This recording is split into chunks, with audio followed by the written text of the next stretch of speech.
Hello ji, good morning. Solution mixtures and media, ये एक बड़ा बढ़िया लेक्चर है। टोटल लेंथ है लेक्चर की तकरीबन पौने 2 घंटे के आसपास, मतलब 1 आवर 50 मिनट्स के आसपास का लेक्चर है ये। इस लेक्चर का पार्ट 1 हम लोग कल कर चुके हैं और अब हम करेंगे पार्ट 2, जहाँ बची हुई इन्फॉर्मेशन को हम लोग और बारीकी से देखेंगे। अगर आपने पार्ट 1 नहीं देखा है तो इस चैनल के वीडियो वाले सेक्शन में जाइए और वहाँ पर आपको प्लेलिस्ट मिल जाएगी। प्लेलिस्ट में आप इससे जस्ट पीछे वाले वीडियो को चेक कर सकते हैं। सेम नाम का वीडियो है और वहाँ पे पार्ट 1 ऑफ 2 लिखा हुआ है। इस लेक्चर को पूरी तरह से समझने के लिए ये पार्ट 1 को देखना बहुत ज़रूरी है।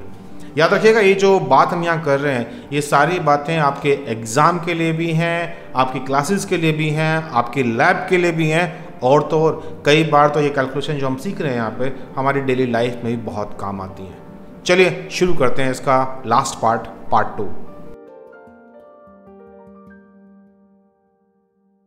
पर जो आंसर आ रहा है वो ये है, यानी कि अब NaCl की असली कंसंट्रेशन है 0.195%। इस बात का भी ध्यान रखना है। सबसे इंपॉर्टेंट चीज, percentage is not molecule concentration. अगर तुमने ये गलती की तो बहुत बड़ी दिक्कतों में आ जाओगे। कभी कभी ऐसा भी होगा कि तुम्हारी इस एक गलती की वजह से तुम्हारे लैब को, तुम्हारे प्रोफेसर को 25-30 लाख या 1-1.5 करोड़ की चपत लग जाए, क्योंकि बहुत सारी रिएक्शंस में परसेंटेज चाहिए होता है हमें चीज़ का, और फिर उसके बाद के स्टेप में हमें ये बड़ा इंपॉर्टेंट है कि जो उसमें मॉलिक्यूल था वो कितनी कंसंट्रेशन में था। कई लोग समझते हैं कि अगर 25% सक्रो सॉल्यूशन बोला तो हमने उसकी कंसंट्रेशन बताई है। ये कंसंट्रेशन नहीं है भाई। कंसंट्रेशन होता है number of molecules, quantity of molecules. जैसे 25% सक्रोज और 25% ग्लूकोज, अगर ये दो चीज़ें तैयार करनी है 100 ml के लिए, तो ये भी 25 ग्राम तोला जाएगा और ये भी 25 ग्राम तोला जाएगा। समझ रहे बात को? 25 ग्राम 25 ग्राम। बट क्या दो चीज जो 25-25 ग्राम होंगी, क्या उनमें नंबर ऑफ मॉलिक्यूल्स सेम होंगे? मैं बोलूं कि 25 ग्राम सक्रोज के अंदर जितने सक्रोज के मॉलिक्यूल होंगे उतने ही मॉलिक्यूल 25 ग्राम ग्लूकोज में भी होंगे। करेक्ट या रॉन्ग?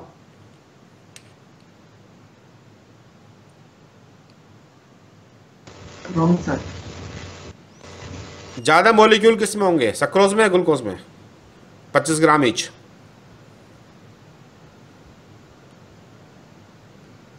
ग्लूकोज में सर। ग्लूकोज में। देखिए, सिंपल सी बात यह है कि अगर आपसे कहा जाए कि हमारे पास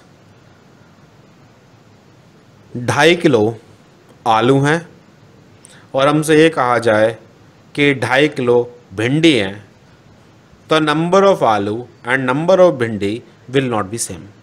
हम जानते हैं 2.5 किलो आलू में नंबर ऑफ आलू कम होंगे, गिवन ये है कि आलू का साइज एवरेज है।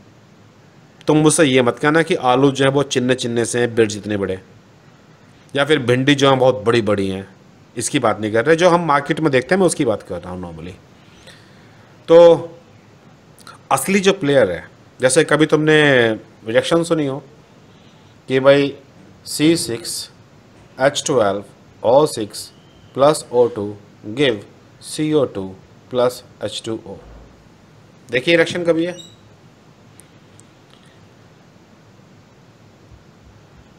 Yes sir. क्या? नहीं, ये तो गलती है। ग्लाइकोलाइसिस नहीं है। Photosynthesis sir. नहीं, ये फोटोसिंथेसिस में CO2 प्रोड्यूस नहीं होता। ये है रेस्पिरेशन। रेस्पिरेशन। अब तुमने ये गलती की है तो समझ लो भाई, गलती तो हम लोग देख के अनदेखा नहीं कर सकते, फॉर्चुनेटली और अनफॉर्चुनेटली। हो बेचारे KD KA। एनीवे, देखिए C6H12O6 + O2 कंडीशन गिवन है। देखिए, हम लोग को अपने आप एज्यूम करने की बड़ी सुपर पावर्स हैं हमारे पास। हम बहुत एज्यूम करते हैं। जैसे कि हमने एज्यूम कर लिया कि C6H12O6 ग्लूकोज होगा। किसने कहा कि ये ग्लूकोज होगा? पहली बात तो ये। चलो, हमने कंडीशन दी कि C6H12O6 is a glucose molecule, plus O2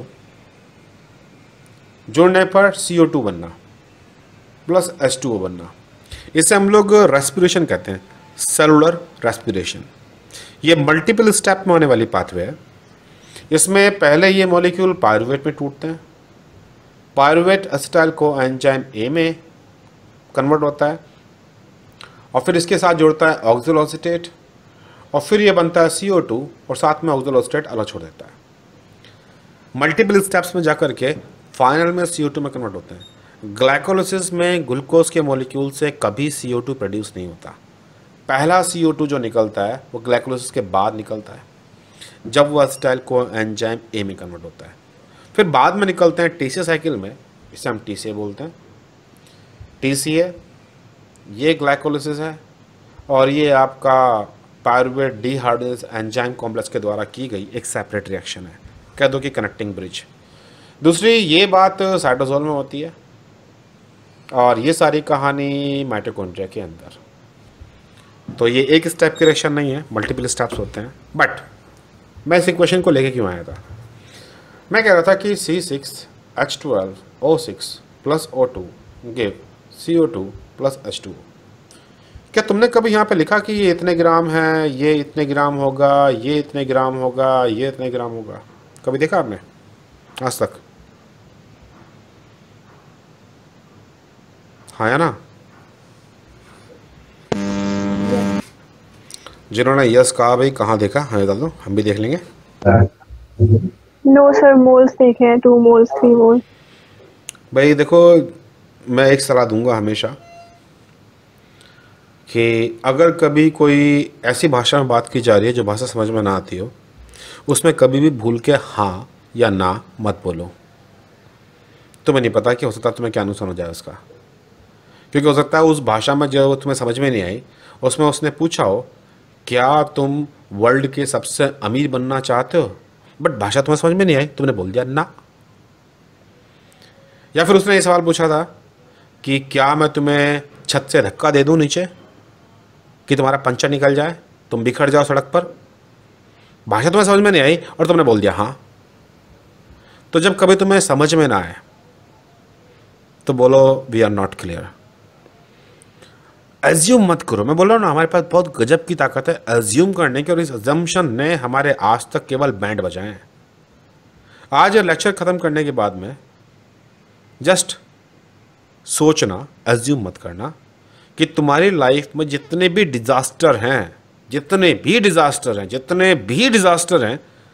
उसके 99% डिज़ास्टर में क्या तुम्हारा अजम्पशन रिस्पॉन्सिबल नहीं था, अगर तुमने एज्यूम ना किया होता तो ये हमारे रग रग में है, आसानी से जाएगी नहीं समस्या। बट जब भी कभी तुम्हारे पास सॉलिड कंक्रीट एविडेंस ना हो, अपने आप से बात करो, पिट जाओगे, मर जाओगे, ये काम मत करो। Let's confirm it. खैर, मैंने किसी किताब के अंदर ग्राम्स में कोई बात लिखी देखी हो, ठीक है, अदरवाइज ये कभी ग्राम्स में नहीं होती, ये मोल्स में होती है, नंबर लिखे होते हैं। जैसे कि नंबर लिखा होता है 1 C6H12O6 कन्वर्ट टू 6 CO2। अब 6 CO2, लेकिन यहाँ पे कार्बन तो बैलेंस हो गए दोनों साइड, हमारे पास 6 कार्बन, लेकिन यहाँ पर हैं ऑक्सीजन के 6 और यहाँ पर ऑक्सीजन के 12, तो सीधे यही हो गए। 12 ऑक्सीजन के ये हैं, 6 यहाँ हैं और 2 यहाँ हैं। तो हमें इन्हें और बैलेंस करना होता है। इन्हें बैलेंस करने के बाद में हमें ये भी कंसिडर करना होता है पानी के मॉलिक्यूल कितने निकलेंगे, और तब जाकर के एक फाइनल बैलेंस्ड इक्वेशन तैयार करनी होती है हमें। एनीवे, अब अगर आपके पास ये 12 हैं तो आपके पास ये 6 होंगे, और अगर ये 6 हैं तो ऑक्सीजन आपके पास यहाँ पर 6 ऑक्सीजन यहाँ हो गए, तो 12 और 6 18, और यहाँ पर 6 और 2 केवल 8 निकल के आ रहे हैं। तो नो डाउट हमें अपने O2 की मात्रा बढ़ानी पड़ेगी। किसी को आइडिया कि मैं इधर 8 है मेरे पास और इधर मेरे पास 12 है और 6 18 है, तो मैं इन्हें बैलेंस कैसे करूं? क्या लगाऊं O2 के सामने? सर 5 लगा दो। अगर मैं यहाँ 5 लगाता हूँ तो ये बन जाएंगे 10, तो ये हो गए 18 और सामने वाला भी 18 हो गया। सॉल्व हो गई बात। तो मेरे पास जो फाइनल इक्वेशन है वो कहता है 1 C6H12O6 5 O2 gives 6 CO2 plus 6 H2O। ये इक्वेशन इंडिकेट कर रही है नंबर्स के बारे में, जैसे कि तुम हो, जो भी तुम हो 1। मैं तुम्हारे वजन की बात नहीं कर रहा, 80 किलोग्राम 90 किलोग्राम। तुम्हारी पहचान 80-90 किलोग्राम नहीं है। जब कोई पूछेगा तुमसे कि तुम कितने हो अंधेरे में, तो तुम उसे नहीं बोलने वाला मैं 80 किलो हूं। तुम ही बोलोगे जी मैं अकेला हूं। 1 नंबर्स मैटर करते हैं, ग्राम नहीं। क्योंकि अगर मैं 10 ग्राम ये लूं, 10 ग्राम ये लूं, 10 ग्राम ये लूं, 10 ग्राम ये लूं, लगेगा सब बैलेंस है, बट नंबर सेम नहीं है। इसलिए बोल रहा हूं कि परसेंटेज को कभी कंसंट्रेशन मत समझ लेना। कंसंट्रेशन नंबर गेम है, जो कि नेक्स्ट आने वाली है कहानी। मोल्स एंड मोलिकुलर वेट, इनके डेफिनेशंस। बट हम ब्रेक लेंगे थोड़ा सा, और ब्रेक के बाद इसे कैरी करेंगे। इसके बाद अराउंड आधे घंटे के आसपास का और है। ये चैप्टर लंबा है तो आज ये ख़त्म नहीं होगा। और दूसरा ये एवोगाड्रो नंबर और जो ये मोल कॉन्सेप्ट है और नॉर्मलिटी, उस पर हमें टाइम लगाना है, क्योंकि ये तो हमारे डर हैं सारे, और जो एग्ज़ाम में क्वेश्चन ग्रुप में आते भी हैं। तो आज हम लोग केवल थोड़ा सा और आगे बढ़ेंगे और फिर इसे रोक देंगे। ब्रेक है आपका 10 मिनट का। ठीक है जी, तो अब शुरू करते हैं हम लोग one of the most important topic, moles, molarity और नॉर्मलिटी की कहानी। A mole is equivalent to 6.022 into 10 की पावर 23 मोलिक्यूल्स। देखिए, जनरली हम लोग अपनी आंखों से ना तो मोलिक्यूल को देख सकते हैं और ना हम लोग काउंट कर सकते हैं। तो हमें कुछ एक ऐसा सिस्टम चाहिए कि हम लोग वो कर पाएँ जो हम कर सकते हैं, और वो हम आइडेंटिफाई कर लें जो हम करना चाहते हैं। तो जनरली मोल कॉन्सेप्ट, जो कि एवोगाड्रो नंबर पर टिकी हुई है, ये एक पावरफुल टूल है, यूनिवर्सली एक्सेप्टेड, पिछले 100 साल से भी ज़्यादा से हमारे साथ है, चैलेंज नहीं किया गया उसको कभी। और हम लोग इसके थ्रू केमिस्ट्री की उन रिएक्शंस को हम नंबर के हिसाब से अरेंज कर पाते हैं जैसे कि उन्हें होना चाहिए था, और वो भी केवल ग्राम ग्राम में वजन तोल करके। मोल कॉन्सेप्ट हमेशा 2 डिफरेंट क्राइटेरिया में नापी जाएगी, एक नंबर ऑफ मॉलिक्यूल के हिसाब से, और हमेशा याद रखना कि एक मोल हमेशा एक एवोगाड्रो नंबर के बराबर होगा, और एवोगाड्रो नंबर होता है 6.022 इंटू 10 की पावर 23। कहने का मतलब यह है कि कल अगर आपसे कोई ये बोले कि हमारे पास 1 मोल आलू हैं, तो सीधी सी भाषा में इसका मतलब है कि आलू की संख्या 6.022 इंटू 10 की पावर 23 है। ये बहुत पावरफुल टूल है। इससे हम लोग वजन तोल करके पता लगा सकते हैं कि अगर हमारे पास n नंबर ऑफ ग्राम्स किस चीज़ के अवेलेबल हैं, तो उसमें कितने मॉलिक्यूल्स अवेलेबल होंगे उस चीज़ के। तो एक कॉन्सेप्ट तो ये है कि n मोल जो होता है एक एवोगाड्रो नंबर के बराबर है, बट मोल को ऐसी चीज़ों में कन्वर्ट करना जरूरी है जिन्हें हम समझते हो, हम मोल नहीं समझते। 1 मोल, इसका मतलब है 6.023 इंटू 10 की पावर 23 नंबर। और एक दूसरी डेफिनेशन है 1 मोल की, जो हमारी समझ के लिए है, grams equivalent to molecular weight of that molecule per liter of solution, per 1 liter of solution। जैसे अगर कर मुझसे कहा जाए कि भाई एक ग्लूकोज का मॉलिक्यूल है, तो ग्लूकोज का मॉलिक्यूल का जो मोलिकुलर वेट है ये 180 डाल्टन है। डाल्टन को हम तोल नहीं सकते, हमारे पास कोई ऐसे इक्विपमेंट नहीं है कि हम लोग डाल्टन जैसे कम वेट को तोल सकें। लेकिन अगर मैं इसी मोलिकुलर वेट के बराबर यानी कि 180 बट डाल्टन नहीं ग्राम्स में ले लूँ तो मैं इसे कहूँगा कि ये 1 मोल है। इसका मतलब इसमें 6.023 इंटू 10 की power 23 molecules of glucose available है। जब आप 180 ग्राम ग्लूकोज को तोलोगे तो जो भी पार्टिकल्स आपके हाथ में आए वो असल में 6.023 इंटू 10 की power 23 molecules of glucose available है।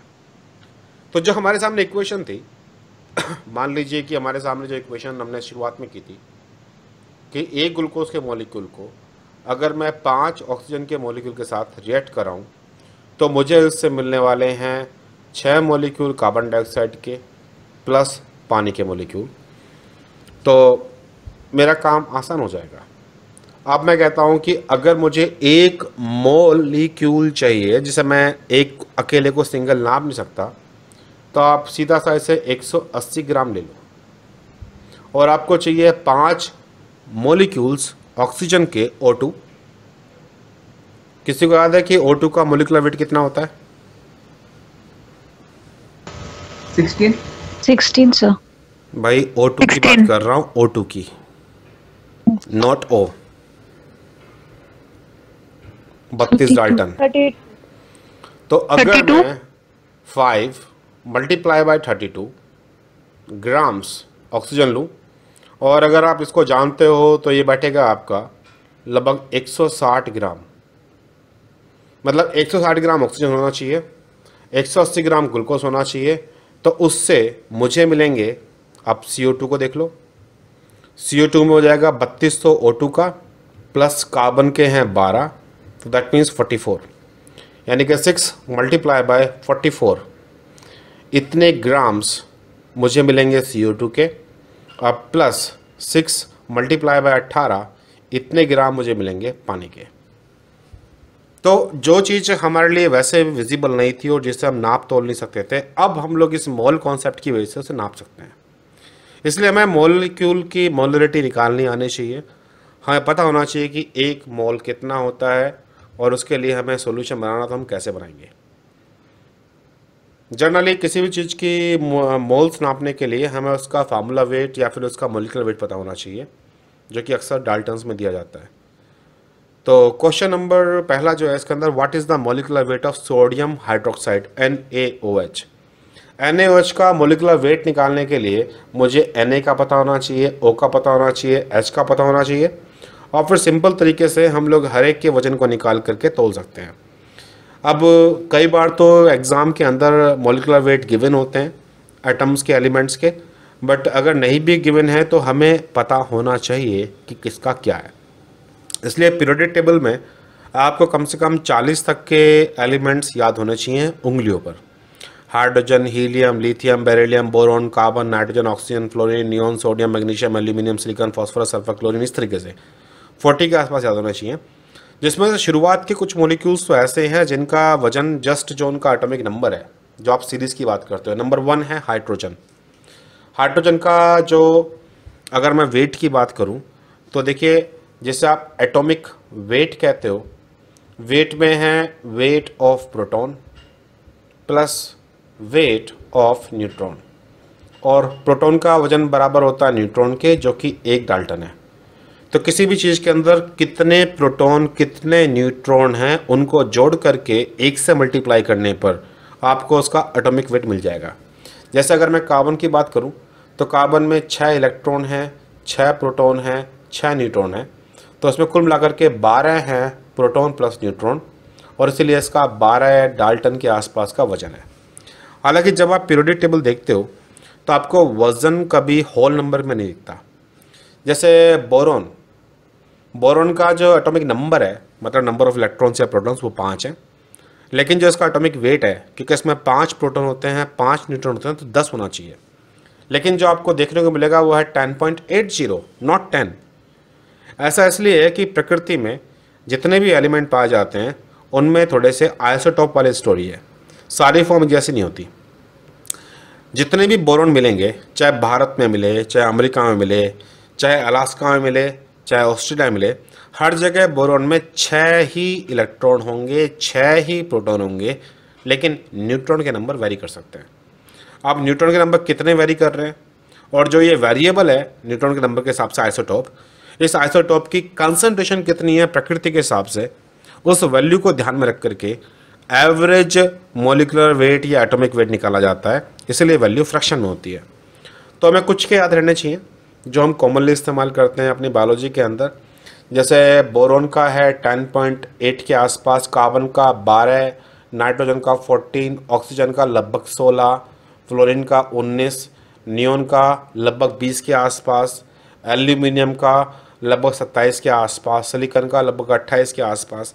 तो कुछ के तो जस्ट डबल है, कुछ के जस्ट डबल नहीं है। जैसे सिलिकॉन का जो एटॉमिक नंबर है वो है 14 और एटॉमिक वेट है 28, डबल। फॉस्फोरस का 15 है एटॉमिक नंबर, लेकिन एटॉमिक वेट डबल से थोड़ा सा फालतू है, 31। सल्फर का 16 एटॉमिक नंबर, 32 है वेट। तो ये हर एक के साथ वैल्यू नहीं है कि सबका डबल होगा। तो कुछ एक का ध्यान रहना चाहिए हमें, ताकि हम कभी अगर ना भी दे रखा हो तब भी हम लोग कर पाएँ कि क्वेश्चन क्या पूछ रहा था। जैसे कि इस पर्टिकुलर क्वेश्चन के अंदर जो हमसे पूछा गया था NaOH के बारे में, तो Na का टिपिकल है 22.99, ऑक्सीजन का 16.00, हाइड्रोजन का 1.01, और इसलिए NaOH में क्योंकि एक Na है, एक O है, एक H है, तो ये है 40। हालांकि यहाँ पर बड़े एक्यूरेटली डेसिमल के बाद की 2 वैल्यू तक का इस्तेमाल किया गया, सिग्निफिकेंट वैल्यूज़ 2 रखी गई हैं, लेकिन ये ज़रूरी नहीं है कि आपको हमेशा इतना प्रिसाइज याद रहे। आप राउंड अबाउट करके डेसिमल की वैल्यू ना भी इन्वॉल्व करो, बट नियरेस्ट राउंड फिगर की तरफ आप हमेशा याद रखने की कोशिश करो। जैसे कि सोडियम को 23। क्वेश्चन नंबर 2.7 है, what is the molecular weight of glucose C6H12O6। मैं आपको बता भी चुका हूँ कि 180 है, लेकिन कैलकुलेट करने के लिए आपको हमेशा याद होना चाहिए कि आपने किस प्रिंसिपल का इस्तेमाल किया। कार्बन के 6 थे, एक का 12.01, हाइड्रोजन के 12 थे, एक का 1.01, ऑक्सीजन के 6 थे, एक का 16, और इन सबको जोड़ करके हमारे पास 180.18 आ रहा है, जो कि राउंड अबाउट करके आप 180 बोलते हो। ये अगर आपको मॉलिक्यूलर वेट निकालने नहीं आते तो आपको आने चाहिए। अगर आपको मॉलिक्यूलर वेट पता है तो आपको ये पता है कि 1 मोल के लिए कितना चाहिए। अगर आपको 1 मोल ग्लूकोज का तैयार करना है तो बस इस 180 में ग्राम लगाना है। सिमिलरली अगर आपको 1 मोल NaCl निकालना है तो NaCl का जो मोलिकुलर वेट है 55.5, उसमें ग्राम लगाना है। और ये सबसे इंपॉर्टेंट चीज़ है मोलरिटी के अंदर। एवोगाड्रो नंबर हमेशा याद रखिए, 6.023 into 10⁻23। और अब आती है बात मोलरिटी की। 1 मोल, जिसे हम 1 कैपिटल M की बात करते हैं, solution contain the molecular weight of the substance, लेकिन ग्राम्स में, और 1 लीटर सॉल्यूशन में। फॉर एग्जांपल अगर NaCl का मोलिकुलर वेट है 58.44, मैं 55.5 बोल रहा था, सॉरी फॉर दैट, तो 1 molar solution of NaCl therefore contain 58.44 gram of NaCl dissolved in the final volume of 100 ml। जब भी फाइनल वॉल्यूम बोला जाए, नमक डालने के बाद पानी ऐड किया गया है ताकि 1 लीटर तक का लेवल आ जाए। अगर मुझे 2 मोल सॉल्यूशन चाहिए NaCl का, तो जो भी मेरा था 58.44, इसका ट्वाइस द अमाउंट चाहिए, यानी कि 116.88। कई सारी प्रोटोकॉल्स में जब आप कभी इंस्ट्रक्शन मैनुअल पढ़ोगे, एक्सपेरिमेंट करोगे, तो उसमें लिखा हुआ QS with water. This means to bring it up to the desired volume with water.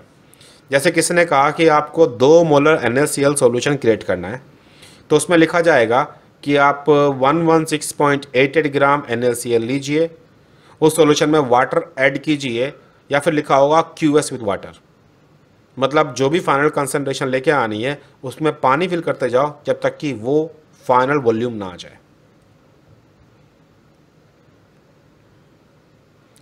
इसी के लिए लैब में हमारे पास बहुत तरह के मेजरिंग सिलेंडर्स होते हैं या फिर मेजरिंग फ्लास्क, जिनके ऊपर इस तरह की लाइनें खींची होती हैं और नंबर लिखे होते हैं। इनको ग्रेजुएटेड बोलते हैं। ग्रेजुएटेड का मतलब है कि उनके ऊपर मार्किंग की गई है। जनरल लिक्विड्स को मेजर करने के लिए हम लोग ये इस्तेमाल करते हैं। अब क्वेश्चन आपके पास, how is 200 ml of 0.3 molar NaCl is prepared. तो आपको NaCl का मोलिकुलर वेट पता रहना चाहिए 58.44, ये है डाल्टन्स में। तो अगर आपको 1 मोल तैयार करना होता और वो भी 1 लीटर, तो सिंपल था, बस आप 58.44 ग्राम नमक लो और पानी डालते जाओ उसके अंदर, तब तक कि वो 1 लीटर ना हो जाए। लेकिन यहाँ पहली बात, मोलरिटी 1 नहीं है, 0.3 है, और दूसरा जो सॉल्यूशन बनाना है वो 1 लीटर नहीं बनाना, वो 200 ml बनाना है। तो उसके लिए कैलकुलेशंस रिक्वायर्ड है। कैलकुलेशंस के लिए प्रिंसिपल हम लोग लगभग पहले जैसे इस्तेमाल करेंगे। हम जानते हैं कि 1 मोल में 58.44 ग्राम चाहिए, तो 0.3 मोल के लिए कितने ग्राम चाहिए, इसी प्रिंसिपल का या फिर इस रिलेशन का आप इस्तेमाल करोगे हमेशा इन्हें कैलकुलेट करने के लिए। कर लो जरा फटाफट कैलकुलेट, कितना निकल के आएगा। x की वैल्यू इतना टाइम लगता है क्या 0.3 को 58.3 से मल्टीप्लाई करने में?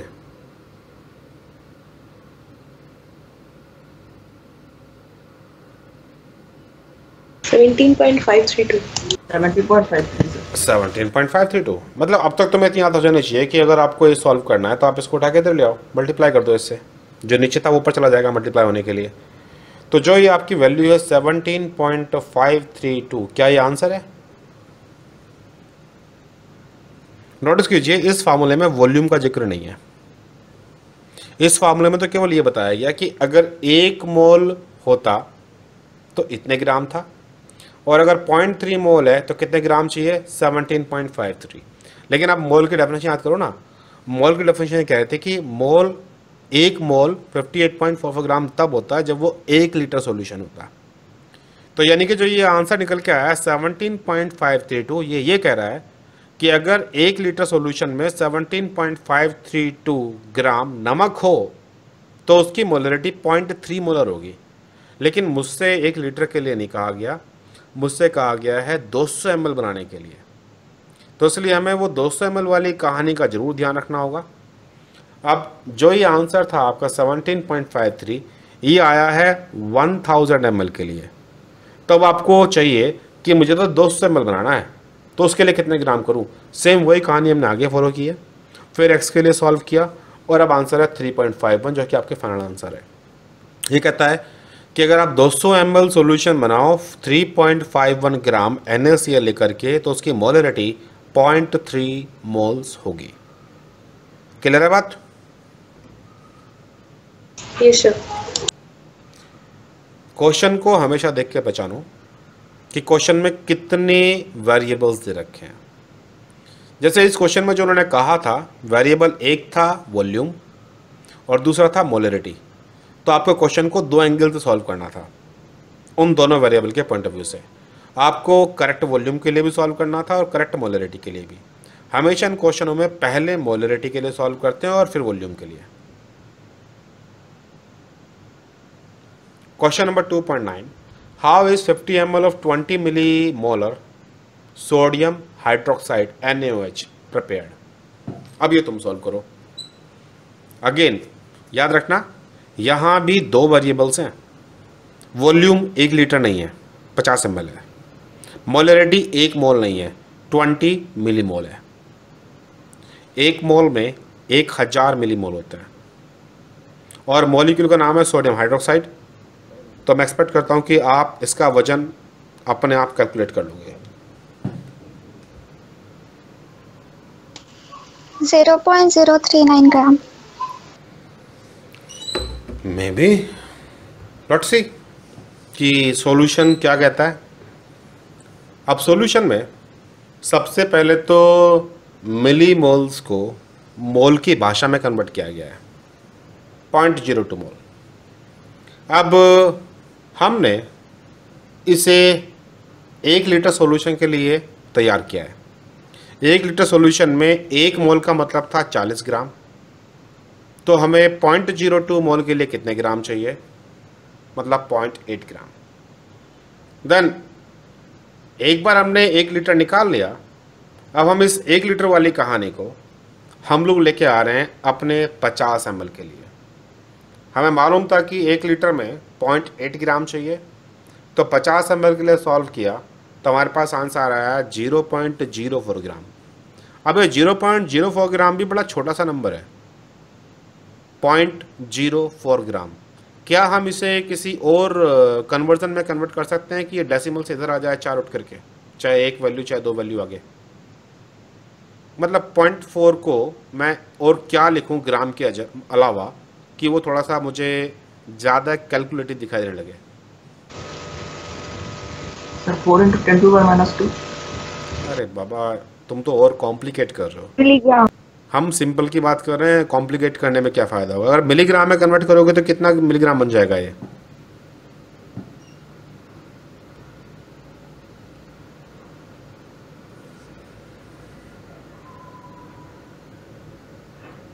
चलिए समझिए, 1000 मिलीग्राम का 1 ग्राम होता है। तो अगर आपके पास 0.04 ग्राम्स है और आप जानते हो इनटू कि 1 ग्राम में 1000 मिलीग्राम होते हैं, तो आप जस्ट कैंसिल आउट करो, मल्टीप्लाई करो, 40 mg आपके पास आंसर आ जाएगा। कन्वर्जन फैक्टर बड़े इंपॉर्टेंट है। देखिए 0.04 कैलकुलेट करना मुश्किल होता है, बट 40 कैलकुलेट करना आसान होता है, स्केल का फ़र्क है। एनीवे, तो how many moles of NaCl are present in 50 ml of 0.15 mole solution? अब कहानी उल्टी चल रही है। पहले तो हमने कहा था कि हम कितने ग्राम ले कितनी मोलरिटी मिल जाए, और अब पूछ रहे हैं कि हमारे पास कितने मोल होंगे NaCl के अगर हम 50 ml ऑफ 0.15 मोलर सॉल्यूशन लें। देखिए ये सॉल्यूशन ही कंसंट्रेशन है, मोलरिटी, और हम पूछ रहे हैं कि कितने मोल्स होंगे उसके अंदर। इस बात को समझो, ये बड़ा इंटरेस्टिंग है। बहुत लोग यहाँ भी कंफ्यूज करते हैं। देखिए हम लोगों को अगर मुझे मोल्स पता लगाने हो तो मेरे पास जो वॉल्यूम दे रखी है वो वॉल्यूम, उसका कन्वर्जन फैक्टर कि 1 लीटर में वॉल्यूम कितनी होती है, और फिर मुझे कितने मोल्स दिए गए हैं। तो अगर मैं इस कन्वर्जन सिस्टम के अंदर वैल्यूज़ अप्लाई करूं तो मेरे पास निकल के आएगा कि एक्चुअली में ये इतने मोल्स थे अगर ये सॉल्यूशन 1 लीटर होता तो सेम कंसंट्रेशन में।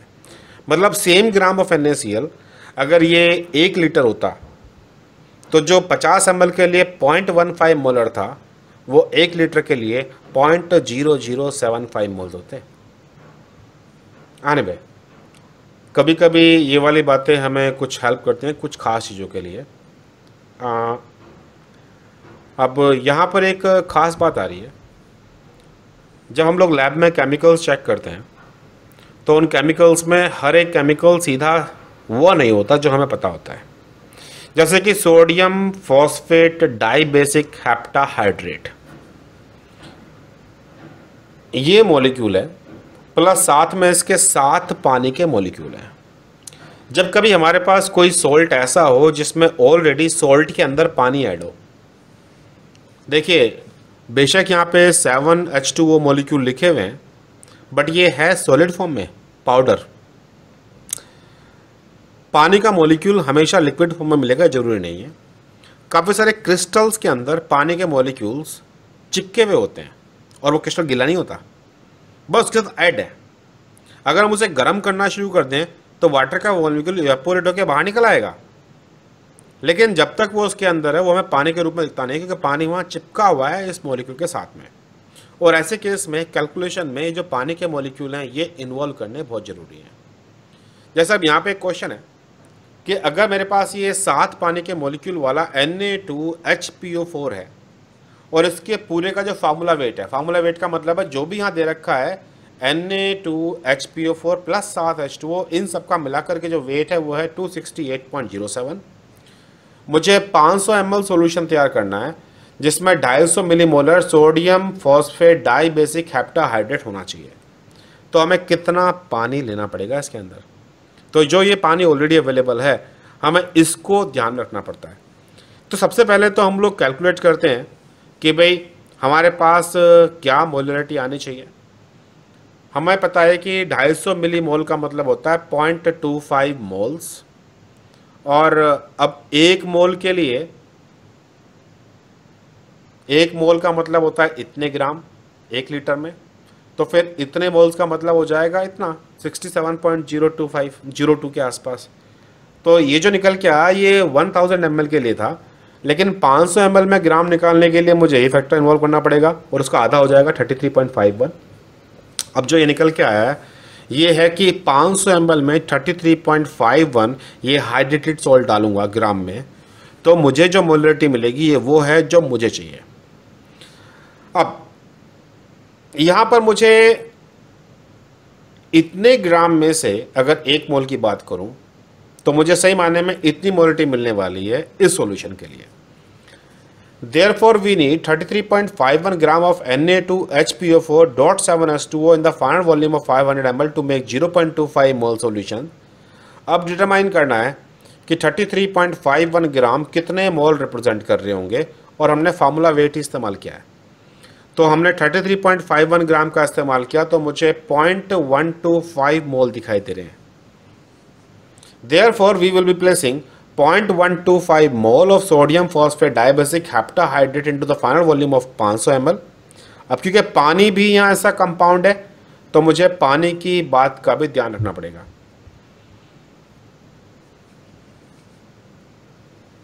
0.125 मोल कंपाउंड है मेरे पास, और एक मॉलिक्यूल के अंदर 7 मॉलिक्यूल पानी के थे, तो फिर पानी के मोल्स हो गए सीधा। अगर मेरे पास इतने मोल्स कंपाउंड के अवेलेबल हैं और एक मॉलिक्यूल पे 7 मॉलिक्यूल पानी के हैं, तो सीधा मल्टीप्लाई करने पर इतने मोल पानी अवेलेबल है मेरे पास। और हम ये जानते हैं कि 1 मोल पानी का मतलब होता है 18 ml। याद रखिएगा पानी के लिए ये बहुत रूल है यूनिवर्सल कि 1 ग्राम पानी को आप हमेशा 1 ml मानोगे, इसे भूल मत जाना कभी भी। ये बहुत एग्जाम में ये कन्वर्जन दिया नहीं गया है, लेकिन ये कन्वर्जन यूज़ हुआ है। 1 ग्राम पानी इज इक्वल टू 1 ml पानी। तो अगर मेरे पास ये ग्राम की जगह पे मैं ml लिख रहा हूँ तो कंफ्यूज मत होना, अदरवाइज मोलरिटी के कॉन्सेप्ट में 1 मोल इज इक्वल टू 18.015 ग्राम होना चाहिए था। तो हमने इसे मल्टीप्लाई कर दिया, यानी कि आपके पास इतना पानी ऑलरेडी सॉल्ट के अंदर अवेलेबल है 15.76 ml। तो जब आप फाइनल पानी ऐड करने की बात करोगे तो फाइनल पानी के अंदर आप ये 15.76 माइनस कर दोगे, तो इसका मतलब आपको अब सॉल्यूशन बनाने के लिए केवल 484.24 ml चाहिए, 500 ml नहीं। इस तरह के क्वेश्चन रेयरली देखने को मिलते हैं, बट मुझे लगा कि आपको ये वाली कॉन्सेप्ट ही पता होनी चाहिए। इस क्वेश्चन पे हाथ जरूर साफ करोगे, समझोगे ज़रूर, बट इसको आप याद रखना मैं जो बोल रहा हूँ ये क्वेश्चन करना कंपलसरी है, स्टेप बाय स्टेप पढ़ना जरूरी है, इसको सॉल्व कैसे हुआ ये देखना जरूरी है। बट इस क्वेश्चन को आप एग्ज़ाम के लिए नहीं कर रहे हो, आप इस क्वेश्चन को केवल इसलिए कर रहे हो कि अगर किसी के अंदर कोई दूसरा मॉलिक्यूल भी बैठा हुआ है तो हम उससे भी कैलकुलेट कर सकते हैं। लास्ट में ये सिंपल फार्मूला है अगर मुझे कभी पानी का सीधा पता लगाना हो तो।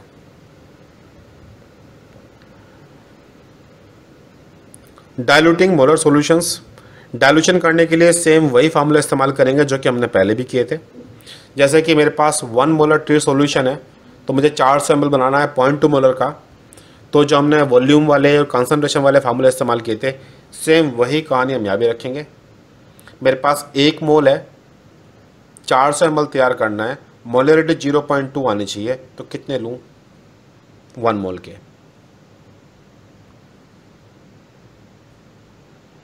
ऐसे एक क्वेश्चन ये भी है जो आपको हेल्प करेगा कॉन्सेप्ट को और क्लियर करने में। जो हमने स्टार्टिंग में कंसंट्रेशंस डाइल्यूट करने के फार्मूले इस्तेमाल किए थे वही यहाँ भी होगा। ऐसे ही कन्वर्टिंग करनी है मोलरिटी को परसेंट में, तो याद रखो परसेंट का मतलब था 100 ml में कितने ग्राम है, इसका मोलरिटी से कोई संबंध नहीं था। तो अगर आपके पास 2.5 मोलर NaCl है तो आप पहले देखो कि 2.5 ml मोलर NaCl कितने ग्राम होगा। आप जानते हो कि 58.4 ग्राम इज इक्वल टू 1 मोल है। तो फिर अगर आप इसे मल्टीप्लाई कर दोगे 2.5 के साथ तो जो आपका आंसर निकल के आएगा वो 2.5 मोल्स के लिए आएगा। जो भी आपके सामने x ग्राम होगा, ये x gram divided by 1000 ml है 1 लीटर के अंदर। आप इसे 1 डेसिमल खिसका दोगे वैल्यू को और जो आपके पास आंसर निकल के आएगा वो आपका परसेंट सॉल्यूशन है। जैसे कि इस केस में 58.44 ग्राम 1 मोल, तो 2.5 मोल के लिए आपने सॉल्व कर लिया क्वेश्चन को, मल्टीप्लाई करके आंसर निकल आएगा 146.1 ग्राम। अब ये 146.1 ग्राम 1000 ml के लिए था, लेकिन परसेंटेज हमेशा 100 ml में निकाली जाती है, इसलिए आपने 100 ml के लिए सॉल्व किया। तो आपका जो ये 146 था डेसिमल खिसक गया और ये 14.6 रह गया और ये आपकी परसेंटेज है। जब आप कह रहे हो कि 100 ml के अंदर असल में 14.6 ग्राम बैठ रहा है तो आप कह रहे हो ये 14.6% का सॉल्यूशन है। मोलरिटी ये नहीं कह रही थी, मोलरिटी कह रही थी 2.5 मोलर। इसलिए मैं बोल रहा था कि कभी परसेंटेज को कंसंट्रेशन से रिलेट मत करना, कंसंट्रेशन मोलरिटी है जहाँ एक्चुअल में नंबर की बात करते हैं। ऐसे ही आप परसेंट को मोलरिटी में कन्वर्ट कर सकते हो। अगर आपके पास 14% सॉल्यूशन है तो आपको पता है उसमें वो चीज़ 14 ग्राम है, तो आपको ये पता है कि 1 मोल में कितने ग्राम होते हैं, तो 14 ग्राम कितने मोल्स बन जाएंगे। जैसे कि what is the molecular concentration of 10% NaCl। अगर आपको 10% NaCl दे रखा है दैट मीन्स 5.8। अब देखिए इन क्वेश्चन में वॉल्यूम नहीं है, जब भी वॉल्यूम ना हो तो ये अंडरस्टूड है कि हम 1 लीटर की बात कर रहे हैं। 1 लीटर का भी बोला नहीं जाएगा, तो आप 1 लीटर के हिसाब से सॉल्व करोगे और चीज़ों को देख लोगे। जैसे कि इस केस में 1.7 बना जाएगा निकल करके। ये असली कहानी है नॉर्मलिटी। हम लोग नॉर्मलिटी को लेकर बड़े कंफ्यूज रहते हैं क्योंकि अक्सर एग्जाम में क्वेश्चन आता है उसमें n लिखा होता है, m की जगह पर। m तो सॉल्व हो जाता है आराम से, n की दिक्कत आती है। तो n क्या है? वन नॉर्मल सॉल्यूशन, याद रखिएगा जो भी इंफॉर्मेशन दी जा रही है 1n के लिए दी जा रही है, is equivalent to the gram molecular weight of a compound divided by the number of hydrogen ions present in the solution। जो भी किसी चीज का ग्राम मोलिकुलर वेट है और उसमें कितने हाइड्रोजन आयन या हाइड्रोजन आयन की तरह की चीजें अवेलेबल हैं, आप उससे डिवाइड कर दोगे। फॉर एग्जाम्पल, अगर आपके पास ग्राम मोलिकुलर वेट दे रखा है हाइड्रोक्लोरिक एसिड का HCl का 36.46, तो मोल कॉन्सेप्ट ये कहती है कि 36.46 ग्राम इन 1 लीटर ये 1 मोल है। और जब आप HCl की बात करते हो तो HCl में H positive plus Cl negative अलग अलग होने की एबिलिटी है, ये है H पॉजिटिव। और एक HCl के मॉलिक्यूल में एक ही H पॉजिटिव होता है। तो बाय डेफिनेशन एक नॉर्मल सॉल्यूशन है equivalent two grams molecular weight, इस केस में 36.46 divided by number of hydrogen ions. अब एक मॉलिक्यूल में कितने हाइड्रोजन आयन थे? 1। तो 36.46 को 1 से डिवाइड कर दोगे, आंसर निकल के आएगा 36.46। तो इस सॉल्यूशन की नॉर्मलिटी एंड मोलरिटी सेम है। तो 1 normal HCl solution contain 36.46 divided by 1 is equal to 36.46 gram HCl in 1 litre. इसलिए 1 NaCl असल में इक्विवेलेंट है 1 मोलर सॉल्यूशन के। लेकिन ये बात सब पे लागू नहीं है। जो मोनोप्रोटिक एसिड्स हैं जैसे कि HCl या फिर कुछ ऐसे आयंस जिनमें एक ही कटायन अवेलेबल है जैसे कि NaOH, एक NaOH में एक ही Na पॉजिटिव है, तो उन केस में मोलरिटी या नॉर्मलिटी सेम है। लेकिन अगर आप H2SO4 को लो तो H2SO4 में H पॉजिटिव कितने हैं?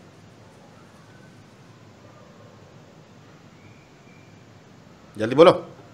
2। तो इसका जो वजन है वो है 98.0। अब इसकी जो मोलरिटी है वो कहती है कि 1 मोल का मतलब होता है 98 ग्राम, और नॉर्मलिटी कहती है कि आप 98.2 को उसमें जितने प्रोटॉन थे उसे डिवाइड कर दो। 98.0 को 2 से डिवाइड करने पर 49 ग्राम आंसर आया, तब आप बोलोगे कि जो 1 नॉर्मल सॉल्यूशन है वो 49.0 ग्राम का होता है, 1 मोलर सॉल्यूशन 98 ग्राम का होता है। Since half the gram molecular weight of H2SO4 is used to prepare 1 normal H2SO4 solution, N H2SO4 solution is equivalent to 0.5 molar. इसका मतलब 0.5 moles of H2SO4 is equal to 1 normality of H2SO4. कुछ समझ में आ रही है बात? आपको फार्मूले में दिखने चाहिए कि वहाँ प्रोटॉन या प्रोटॉन के इक्विवेलेंट कितने हैं, तो जो भी उसका मोलर वेट था आप उससे डिवाइड कर दोगे प्रोटॉन के नंबर से। और ज़रूरी नहीं है कि हमेशा हर जगह आपको प्रोटॉन दिखाई देंगे, आपको H पॉजिटिव दिखाई दे या Na पॉजिटिव दिखाई दे, आप काउंट करोगे। फॉर एग्जाम्पल कोई मॉलिक्यूल है जिसका मॉलिक्यूलर वेट 58 डाल्टन है मान लीजिए, और ये H3 डैश वाई है मॉलिक्यूल का नाम। एक्स और वाई वो हैं जिन्हें हम काउंट नहीं कर रहे, आयंस, नेगेटिव चार्ज आयंस, और इसमें पॉजिटिव चार्ज के रूप में केवल H3 है। और ये 1 मोल के लिए ये है, तो 1 नॉर्मल इज इक्वल टू कितने ग्राम होगा?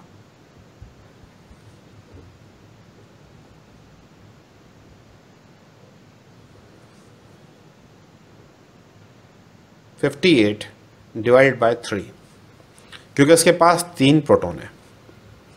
सिमिलरली अगर H3PO4 लिखा हो तो H3PO4 का जो भी मोलिकुलर वेट है आप डिवाइड कर दो 3 से, तो जो आंसर निकल के आएगा वो होगा उसके 1 नॉर्मलिटी के बराबर।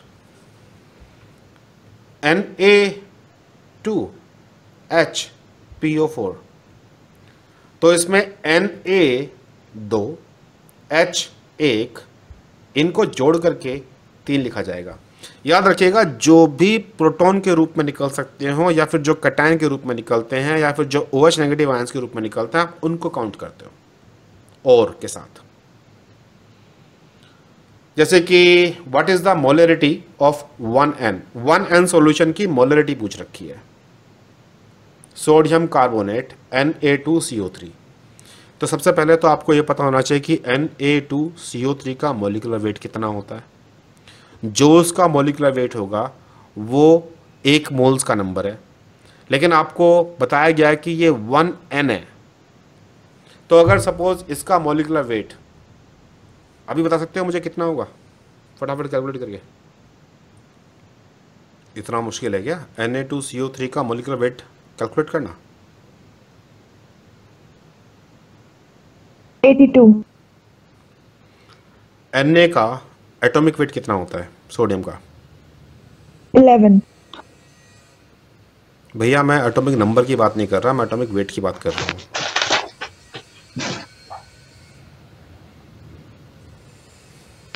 सर 23। हाँ जी, Na का है 23, कार्बन का है 12, ऑक्सीजन का है 16। कर लो कैलकुलेट अब। ये एटॉमिक वेट, और अगर तुम्हें एटॉमिक नंबर में इतना बड़ा कन्फ्यूज़न है तो ये बहुत बड़ा गड़बड़ है, बहुत बड़ा गड़बड़। जो केमिस्ट्री के फंडामेंटल लेक्चर्स आपको मिले थे, केमिस्ट्री ऑफ लाइफ, उसको रिवाइज कर लो, वहाँ ये बड़े आराम से क्लियर किए गए थे कि एटॉमिक नंबर और एटॉमिक वेट 2 अलग अलग वैल्यूज़ हैं। कितना हो गया?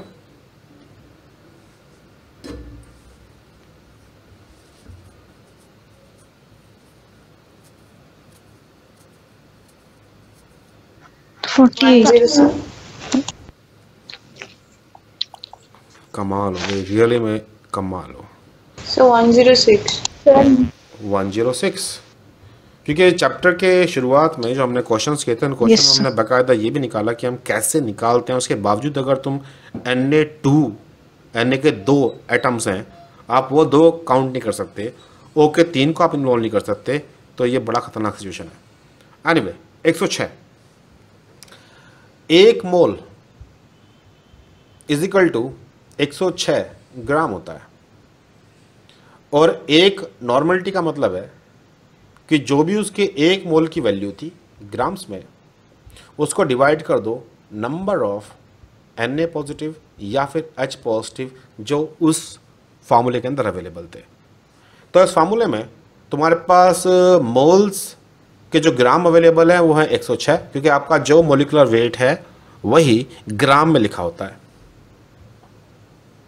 अब आपको डिवाइड किससे करना है, कितने नंबर से? 46 सोडियम 46 है यहाँ पे। 23 2 से। ये जिन्होंने 46 बोला था नाम बताओगे अपना प्लीज़? ओके, तो हमारे पास जितने H पॉजिटिव या Na पॉजिटिव होते हैं, H पॉजिटिव या Na पॉजिटिव, हम लोग वो काउंट करके डिवाइड करते हैं उससे। तो अगर मैं इसे डिवाइड करूँगा तो डिवाइड करने पर ये मेरा लगभग कितना हो जाएगा? 53। और नोटिस करो कि हमने जस्ट हाफ किया है। तो भाई हाफ किया है तो फिर हम ये भी जानते थे कि 1 मोल का मतलब तो ये होता है ना, 1 मोल का मतलब होता है 106 ग्राम। तो अगर मेरे पास अब 106 ग्राम नहीं है, हाफ करने के बाद में मेरे पास केवल 53 बैठ रहा है, तो 53 का मतलब तो उसका हाफ हो गया। तो फिर ये 53 1 मोल हो सकता है, फिर ये 0.5 मोल है। तो इस केस में मेरे पास आंसर हो गया कि 1 normal is equal to 0.5 moles. Agreed और नॉट? Yes, sir. इन क्वेश्चनों को सॉल्व करने के लिए 2 क्रिटिकल पॉइंट है। पहला, आपको मोलिकुलर वेट निकालना आना चाहिए, क्योंकि अक्सर इनका मोलिकुलर वेट नहीं दिया जाता। दूसरा, आपको उसमें दिखना चाहिए कि कितने पॉजिटिव चार्ज के कटायंस उससे अलग हट सकते हैं। आमतौर पे पॉजिटिव चार्ज के रूप में या तो आपको Na दिखाई देंगे या आपको H दिखाई देंगे, केवल आपको उन्हें काउंट करना है। खैर, इस क्वेश्चन का सॉल्यूशन आपके पास यहाँ पे अवेलेबल है 0.5 मोलरिटी के साथ, और ये आज के पार्ट का एंड भी है।